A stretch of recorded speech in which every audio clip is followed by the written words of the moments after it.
$30 million. That's how much money prosecutors allege China poured into meddling in U.S. elections. Leonardo DiCaprio testifying in the trial of a financier tied to the Chinese regime. But which presidential campaign did the money go to? It wasn't President Biden or President Trump. Where do you think the funding trial leads? Let us know below and subscribe if you haven't already.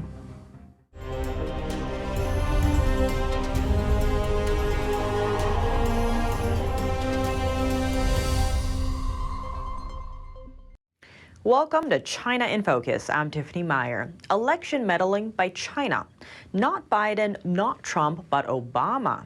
That's what prosecutors are alleging, with $30 million on the line. That money said to have been poured into Obama's 2012 campaign by a financier linked to the Chinese Communist Party. And testifying at the trial is Hollywood superstar Leonardo DiCaprio. But it all starts with a rapper. Here's the story. Pras Michel is a founding member of the 1990s hip-hop group The Fugees. He's currently on trial for an alleged campaign finance conspiracy. Federal prosecutors say Michel was enmeshed in political conspiracies involving millions of dollars in foreign money under two different U.S. presidents.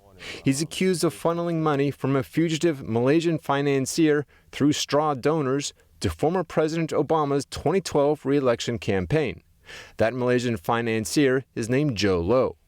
Actor Leonardo DiCaprio testified at Michel's trial this week, saying Low planned on giving a significant donation to the Democratic Party that was somewhere to the tune of 20 to 30 million. DiCaprio says he then replied, "Wow, that's a lot of money." Prosecutors say Michel received $21 million from Low. The DOJ says Low and Michel started the conspiracy to gain access to and influence Obama. U.S. law makes it illegal for foreigners to donate directly or indirectly to U.S. campaigns. Michel allegedly attempted to conceal the funding. The musician has denied the allegations. Michel is also accused of lobbying the Trump administration for the Chinese Communist Party. The party's goal was allegedly for the U.S. to send Chinese dissident Guo Wangui back to China.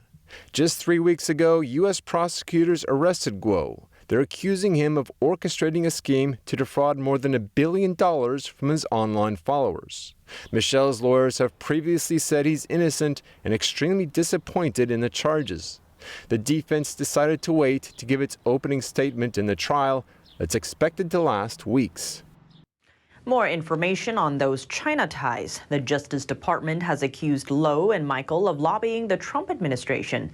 That's to deport the Chinese dissident at the direction of a high-level official. Although the DOJ didn't name the official in the statement, he's widely believed to be Sun Lijian, China's former vice minister of public security. Also at the vice minister's direction, Low allegedly tried to influence the Trump administration to drop an investigation into a multi-billion-dollar fraud scheme involving Low. In 2012, both the U.S. and Malaysian authorities tried to arrest him over his alleged role in the crime. To escape international arrest, Low mainly hid in China. China is warning the U.S. not to provoke it over Taiwan after the island's president met with House Speaker Kevin McCarthy. It's also shoring up relations with other countries. Here are the details. A day after the Taiwanese president met with U.S. lawmakers, China is flexing its own diplomatic muscles. It's hosting the French president and the head of the European Commission, while the former Taiwanese president tours the country. China also is warning the U.S. that supporting Taiwanese independence would be a, quote, red line. It is not our intention to escalate. House Speaker Kevin McCarthy and Taiwanese President Tsai Ing-wen say independence wasn't the reason for their meeting. I reiterated Taiwan's commitment to defending the peaceful status quo, where the people of Taiwan may continue to thrive in a free and open society. Bipartisan members of Congress share that take on the self-governing island. We take our support for the people of Taiwan seriously and are determined to speak with one voice. As for the Biden administration, it's downplaying the visit. The U.S. acknowledges China's position that Taiwan is part of its country, but doesn't recognize Chinese sovereignty over the island. Transits by high-level Taiwanese authorities are nothing new. They're private, they're unofficial. In fact, every Taiwan president has transited the United States. A special patrol in waters close to Taiwan. China's maritime force reacting to the Taiwanese president's meeting in California with House Speaker McCarthy. The inspection operation started on Wednesday in the Taiwan Strait. That's the narrow body of water separating mainland China and Taiwan. Before Taiwanese President Tsai Ing-wen set off for her home turf, a bipartisan group of lawmakers landed in Taipei. The delegation's lead congressman, Rep. Michael McCall, explains why. Here's more. The head of the House Foreign Affairs Committee touching down in Taiwan Thursday. Chairman Michael McCall is leading a group of lawmakers to visit the island, right on the heels of a historic meeting between Taiwan's president and America's #3 official, Kevin McCarthy, in California. Being here, I think, sends a signal to the Chinese Communist Party that the United States supports Taiwan and that we're going to harden Taiwan, and we want them to think twice about invading Taiwan. McCall is set to meet with Taiwan President Tsai Ing-wen on Saturday. The talk would focus on weapons deliveries to Taiwan. Even though Washington has signed off on arms deals, the deliveries are facing massive delays. I think the meetings we're going to have here are going to be very important in terms of the next leadership. Meet with President Tsai, talk about weapon systems that I sign off on going into Taiwan to harden Taiwan, and are they prepared? Do we have enough deterrence to stop aggression coming from Communist China? The visit would last for 3 days. On top of the weapons deliveries, McCall and 8 other lawmakers would also discuss regional security and trade. Some Western nations are counting on China to break peace for the Russia-Ukraine conflict. On Thursday, French President Emmanuel Macron met with Chinese leader Xi Jinping in Beijing. During the meeting, Macron urged Xi to reason with Russia, aiming to bring the Ukrainian war to a close. I know I can count on you, moreover, under the 2 principles I have just mentioned, to bring Russia to its senses and everyone to the negotiating table. Xi, on the other hand, called on the international community to withdraw any action that would lead to what he called further deterioration of the crisis. The Chinese leader is expected to have another meeting with Macron in Guangzhou, a southern city in China. Worth noting, it's rare for Xi to meet foreign officials outside of Beijing. The chief of the European Commission also met with Xi on the same day. Xi claimed that Xi is willing to speak with Ukrainian President Zelensky. The meetings come one day after both leaders urged Europe to open up dialogue with China.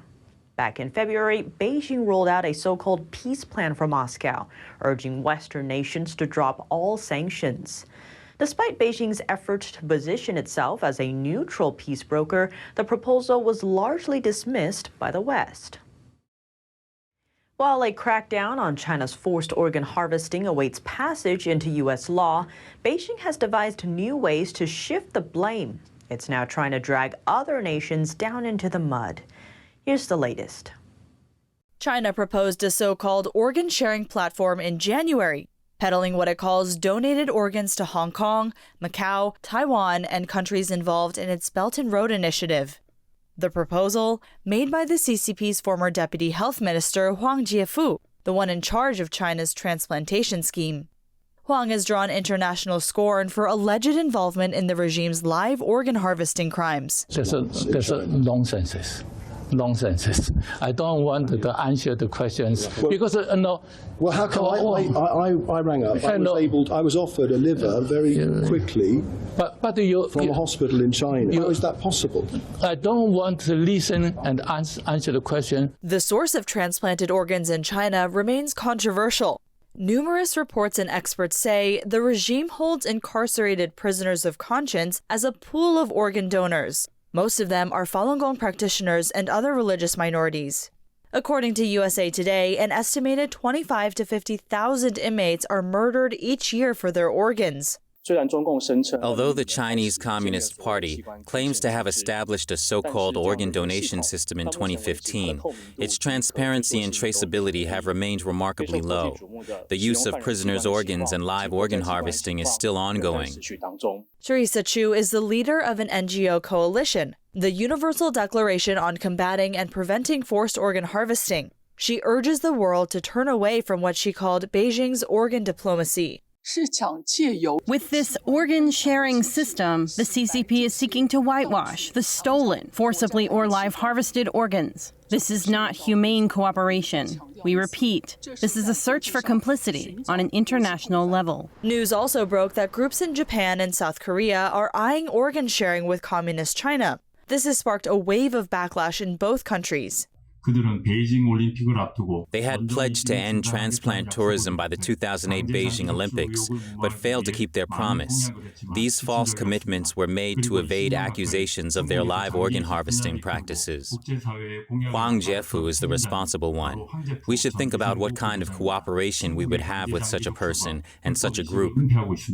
If we join China in organ sharing, it would mean more demand, and more innocent Chinese people will be involved. The Japanese people, who value human rights and the ethics of transplantation, will never share organs of unknown origins that could have been forcibly removed from living human beings. The international community must not participate in the most heinous crime in human history. Back in 2014, China's then Deputy Health Minister Huang already visited Taiwan to push his cross-strait organ transplant platform. Both Taiwan and Hong Kong turned down his offer. Over to the economy. The financial world is analyzing the annual letter from financial giant JP Morgan's CEO. He made predictions about the current banking crisis and surprising warnings about China. Here are the details. JP Morgan Chase CEO Jamie Dimon sent his annual letter to shareholders on Tuesday, saying the banking crisis is not over yet. In this 43-page message, he said, the current crisis is not yet over, and even when it is behind us, there will be repercussions from it for years to come. The banking system currently is under renewed stress after the failure of Silicon Valley Bank and Credit Suisse's rescue by UBS last month. The letter reads, the stock market is down and the market's odds of a recession have increased. And while this is nothing like 2008, it is not clear when this current crisis will end. According to the CEO, the risks that led to the current crisis were hiding in plain sight. For example, interest rate exposure and the level of uninsured deposits at Silicon Valley Bank. Dimon also made blunt statements about the strategic risks China poses, saying China, using subsidies and its economic muscle to dominate batteries, rare earths, semiconductors, or EVs, could eventually imperil national security by disrupting our access to these products and materials. We cannot cede these important resources and capabilities to another country. It's not common for a global business leader to make such direct statements. Reporting by Arian Pastar, NTD News. A new online shopping platform has surpassed Amazon and is surging toward the title of most downloaded app in the United States. It's called Temu. The Chinese-owned app is a sibling of another popular platform, this one based in China called Pinduoduo. Now, Pinduoduo is in the spotlight, with its reach seemingly even broader than TikTok's. Here's the issue. According to cybersecurity experts, Pinduoduo can bypass users' cell phone security. The Chinese app can also monitor the activities of other apps, check notifications, read private messages, and change settings, all without the phone owner's permission or knowledge. Joining us to give insight into the issue is Casey Fleming, CEO of Black Ops Partners. TikTok has been in the spotlight a lot, especially over security concerns about what happens to U.S. user data in terms of its Chinese parent company, ByteDance, and in lieu of that, perhaps ending up in the hands of the Chinese regime. But it seems there's another app that is a Chinese app in China called Pinduoduo, which is basically the biggest shopping app there. And there was a CNN deep dive where experts were noting that this app was able to basically take over phones, especially Android phones. So what's your response to that? Is this surprising to you, or what's your take? It is completely not surprising to me. If you understand the CCP, and we have for years, Any technology coming out of China is controlled by the CCP, and therefore it is weaponized against their own people.